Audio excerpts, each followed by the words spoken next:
Letter of the Illuminati. Dearest citizen of the world, I believe the time has come to reveal to you some of the perplexities you have faced in recent decades. It is well for you to understand some of these things so that you might know how to behave in the new order now taking shape on the earth. We want you to be able to become fully involved and integrated into our new society. After all, this is for your best interest if you will do. First of all, it is well that you understand some of our purposes so that you may more fully cooperate. I cannot tell you the hard times you will face if you resist us. We have ways of dealing with resistors. We have eyes in every level of government in every nation of the world. State secrets are fully known to us. Consider the President of the United States. Even though he regularly breaks every known check on his power, no one can stop him.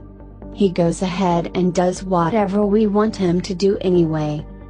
The Congress has no power to stop him. He does what we want since he knows if he does not, because of his rather dark character, we can have him removed in a moment's time. You cannot take us to court because you can't see us, and the courts are our servants as well. We run everything, yet, you do not know who to attack.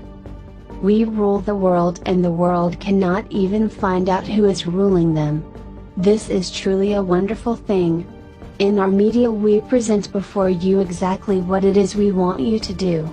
Then, as if in a flash, our little servants obey. We can send American or European troops to wherever we like, whenever we like, and for whatever purpose we like, and you dutifully go about our business. How much more evidence do you need? We can make you desire to leave your homes and family and go to war merely at our command. We only need to present some nonsense to you from the President's desk or on the evening news and we can get you all fired up to do whatever we like. You can do nothing but what we put before you. We have generously taxed you and used that money to make such sophisticated weapons you can in no way compete. Your own money has served to forge the chains we bind you with, since we are in control of all money.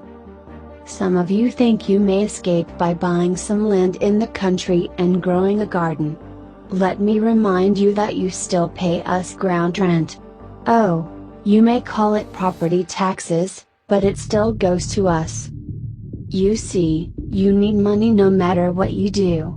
If you fail to pay your ground rent to us, we will take your land and sell it to someone who will pay us. Do you think we cannot do this? And with your ground rent we pay for the indoctrination of your children in the public schools we have set up. We want them to grow up well trained into the system of our thinking. Your children will learn what we want them to learn, when we want them to learn it, and you pay for it through your ground rent. You may doubt that we own your children, or have such control, but you will find that we do. We can declare that you abuse your children when you spank them and have them confiscated.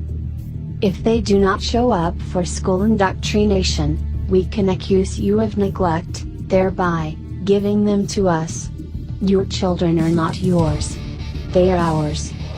You must inoculate them, you must bring them to our hospitals if we decree, or we will take them from you. You know this and we know this. Through our electronic commerce we are able to see where you are, what you are buying, and how much you have to buy things with. Through the internet and other sources we can even know how you think and what you say. It is not especially important to us what you believe as long as you do what we say. Your beliefs are nonsense anyway. But if you think you have a following, and we perceive that you might be somewhat dangerous to our agenda, we have ways to deal with you. We have a Pandora's box of mischief with which to snare you. We can have you in court so long you will never get out.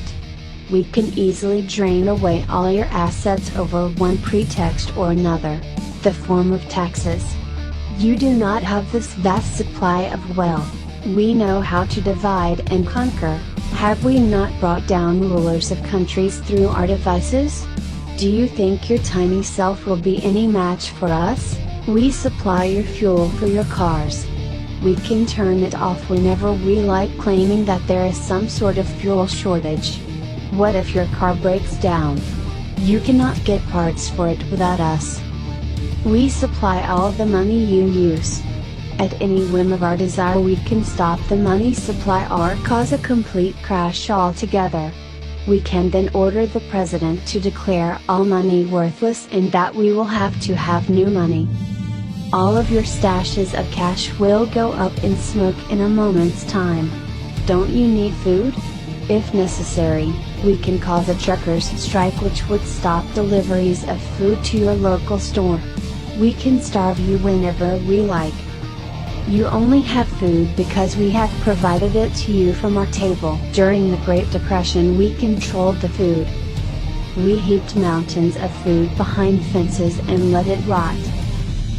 The hungry were then made to work in our labor camps even though there was enough and more to feed them. Do you really think you can beat us? You say you will hoard gold coins so you will still have money in the time of the crash. We can simply pass a law which outlaws the possession of gold as we have done in the past. If we find gold in your possession, we would simply confiscate it and put you in prison for breaking the law. We use the nations for what we want to use them for. Everyone knows that they must yield to us or die. Fortunately, we have had a few resistors such as Saddam Hussein and Slobodan Milosevic that have been helpful in showing the world leaders what we will do to them if they do not submit. There is only glory in following our purposes and doing what we say. Our kingdom is the kingdom of money. Excuse me, but I must confess that we are the rulers of the kingdom of non-money. You must see the humor in that statement. We have given you a piece of paper or some numbers on a computer screen that we have termed money. It is backed up by nothing and proven by nothing but what we say it is. We create it from nothing, we print it, we loan it, we give it its value, we take its value away. All things that have to do with money are in our hands. Think of it, what is it that you can do against us without money? If you try to resist, we can cancel your credit or freeze your accounts. Your cash is easily confiscated. We have made so many rules in the realm of living that you cannot live without money. The only war crime that really is only involves the crime of being against us. Anyone against us is violating our law. As you have seen, when someone is for us, we do not care what they do. Was not Nelson Mandela a bomb-holding terrorist who killed many of his enemies? We made a hero of him. We observe no laws when it comes to war. We do what we want, when we want, and where we want. We can starve nations to death. We can ruin civilians and any other horror for which we would take our enemies to court. Look at our example. We bomb Serbia out of its wits, bomb Kosovans out of their homes, poison their rivers and streams, turn off their electricity, making a grand crisis in that country. And then we masterfully make it appear it is all Mr. Milosevic's fault and he needs to go to court for it. It is the same way we made our inferno at Waco look like Mr. Koresh's fault. We do not want you to escape free, and that is why we have made it as we have. You are our property. We will not permit you to buy or sell unless you submit to our mark of authority. If you go to court against us, we will wear you out there and in the end you will lose. If you use violence, we will end up having you in one of our labor camps, more specifically called prison industries. You need our money, our entertainments, our fuel, and our utilities to function, and if you don't have them, you feel deprived. By this, you are made to yield to our will. Sincerely, your globalist friend.